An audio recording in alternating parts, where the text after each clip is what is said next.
Assalamualaikum warahmatullahi wabarakatuh. Bismillahirrahmanirrahim. Alhamdulillahirabbil alamin. Wassalatu wassalamu ala asrafil anbiya'i wal mursalin. Sayyidina wa maulana Muhammadin wa ala alihi wa sahbihi ajma'in, amma ba'd. Jamaah Al-Fatih Channel yang dirahmati oleh Allah, kita awali perjumpaan kita ini dengan mengucapkan rasa syukur atas nikmat yang diberikan Allah kepada kita yang tiada pernah berhenti.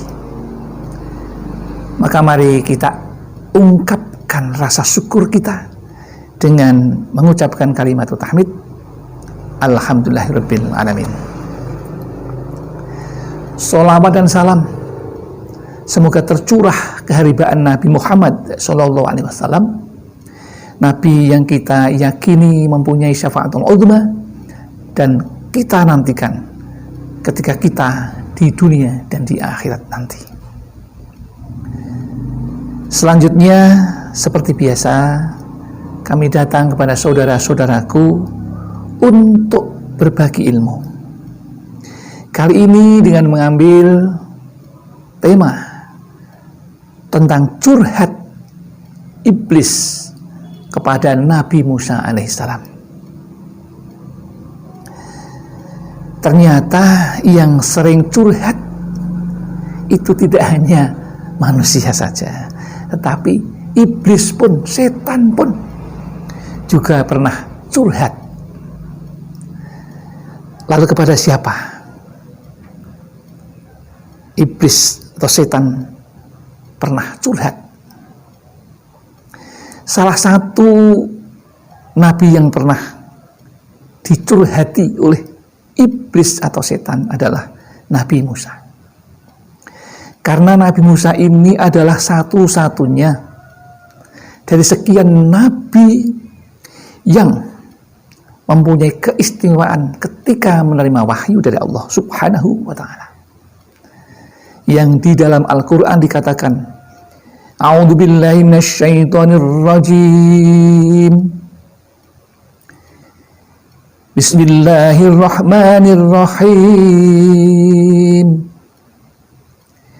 Wa kallamallahu Musa taklima.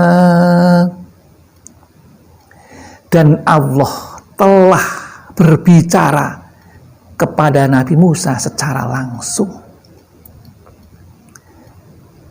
Sementara nabi yang lain mungkin bisa berupa hawatif, bisa suara yang disampaikan oleh malaikat Jibril.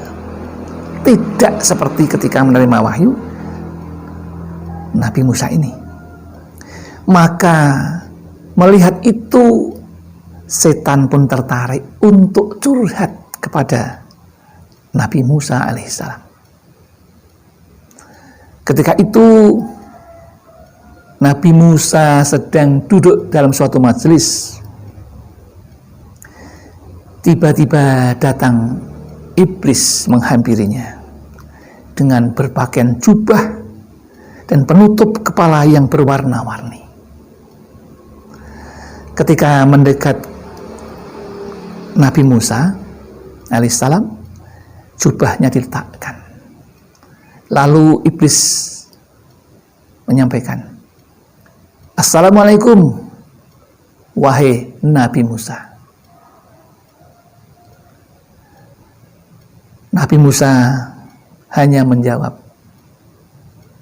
semoga engkau tidak dipanjangkan umur. Siapakah engkau? Lalu iblis menjawab, aku iblis.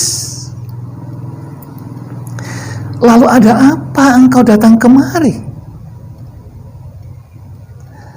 Karena kedudukan Nabi Musa yang tinggi, derajat yang baik di sisi Allah, dan bahkan Allah dalam menyampaikan wahyu langsung kepada Nabi Musa. Berdasarkan itu, aku datang untuk meminta tolong. Sebentar, tadi kamu kesini datang dengan berpakaian jubah dan penutup kepala yang berwarna-warni. Itu untuk apa, iblis? Oh, itu Nabi Musa. Itu adalah jubahku yang sering kupakai untuk menyambar hati manusia agar bertekuk lutut kepadaku. Oh, begitu ya. Lalu kepentinganmu apa yang sebenarnya datang kepadaku? Maka jawab iblis, aku ini makhluk Allah. Aku juga ingin diampuni dosa-dosaku oleh Allah.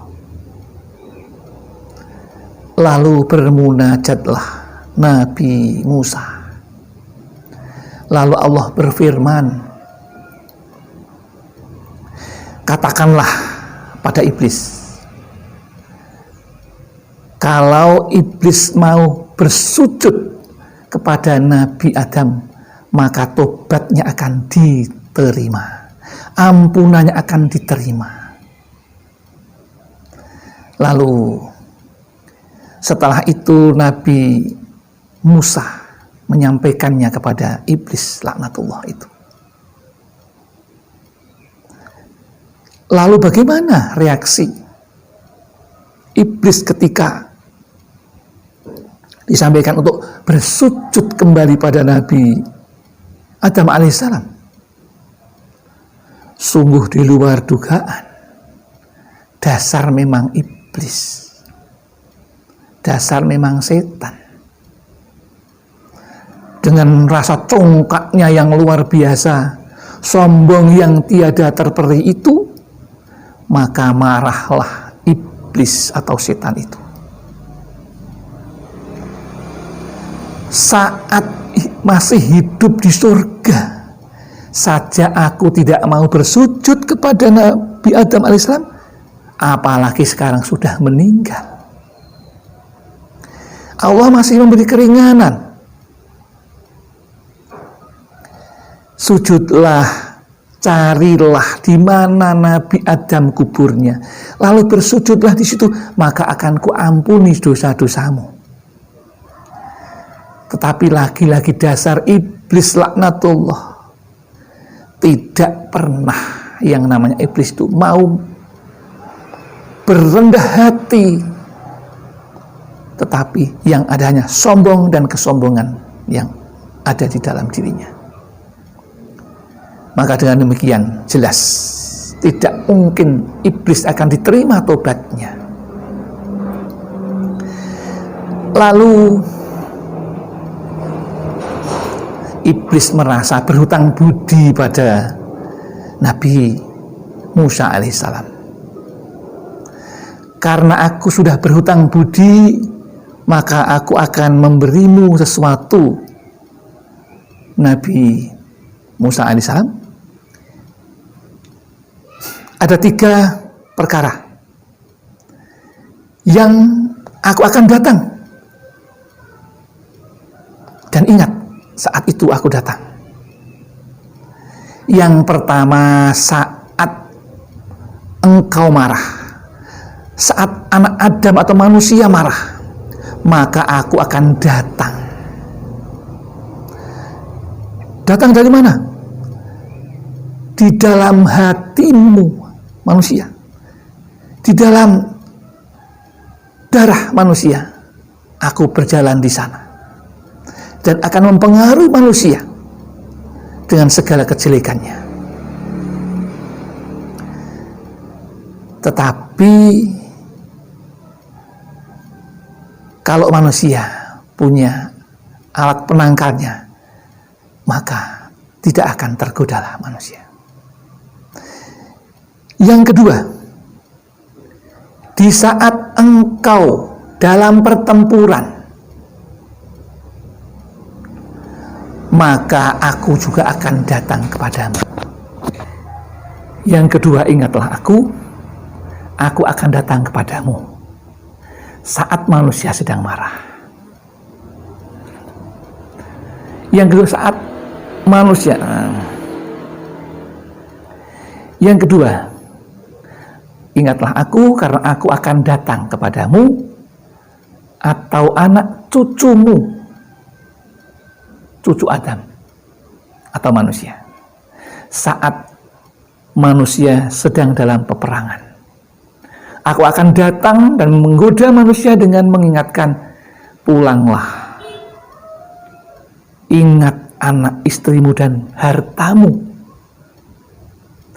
Tetapi saat ini yang perlu diingat bahwa manusia sedang berperang melawan korupsi, melawan narkoba, dan itulah yang sekarang perlu diperangi. Maka hati-hatilah yang mempunyai jabatan, yang mempunyai peluang untuk melakukan korupsi dan melakukan yang tidak terpuji lainnya. Yang ketiga, yang perlu diingat, nasihat saya, yaitu janganlah anak Adam berkhalwat dengan wanita yang bukan muhrimnya, karena di situ aku akan menjerumuskanmu ke dalam jurang kenistaan. Itulah 3 nasihat yang disampaikan oleh iblis sebagai bukti balasan budi baiknya yang telah meminta Nabi Musa untuk menyampaikan pesan kepada Allah Subhanahu wa Ta'ala. Di satu riwayat juga disampaikan, lalu apa ini antisipasinya, wahai iblis? Iblis mengingatkan dengan membaca doa, Qur Rabbi a'udzubika min hamazatis sayatini wa a'udzubika Rabbi ayahdurun. Doa itu ada dalam Al-Quran. Bismillahi wa awalahu wa akhiruhu. Itu kalau dibaca, maka aku, iblis, dan anak cucuku tidak bisa menggoda manusia. Sudahkah jamaah Al-Fatih Channel menguasai doa itu? Itu doa yang diajarkan Rasulullah Muhammad SAW ketika beliau akan melaksanakan sholat. Pasti beliau membaca itu. Kami ulang lagi. A'udzubillahi minasyaitonirrajim. Bismillahirrahmanirrahim. Qul Rabbi a'udzubika min hamazatis sayatini wa a'udzubika Rabbi ayahdurun. Itu doanya, ya. Maka saudara-saudaraku, ingatlah ketika 3 hal itu yang diingatkan, ya. Kemudian kalau kita sedang marah, maka apa solusinya? Maka 1, baca ta'awud. Yang kedua, duduklah. Yang ketiga, berwudulah. Dan yang keempat, bersolatlah. Itu antisipasi obat marah yang dituntunkan oleh Rasulullah. Ya, maka seringlah, paling tidak di dalam sholat 5 waktu kita mengucapkan doa itu agar kita tidak digoda oleh setan dan tidak akan terkena 3 hal yang diwasiatkan oleh setan atau iblis tadi. Demikian yang dapat kami sampaikan. Mudah-mudahan apa yang kami sampaikan ini ada manfaatnya dan ada benarnya, tentu datang dari Allah. Mudah-mudahan semua kesalahan diampuni oleh Allah. Dan kami akhiri, billahi taufiq wal hidayah wal inayah wal barakah. Assalamualaikum warahmatullahi wabarakatuh.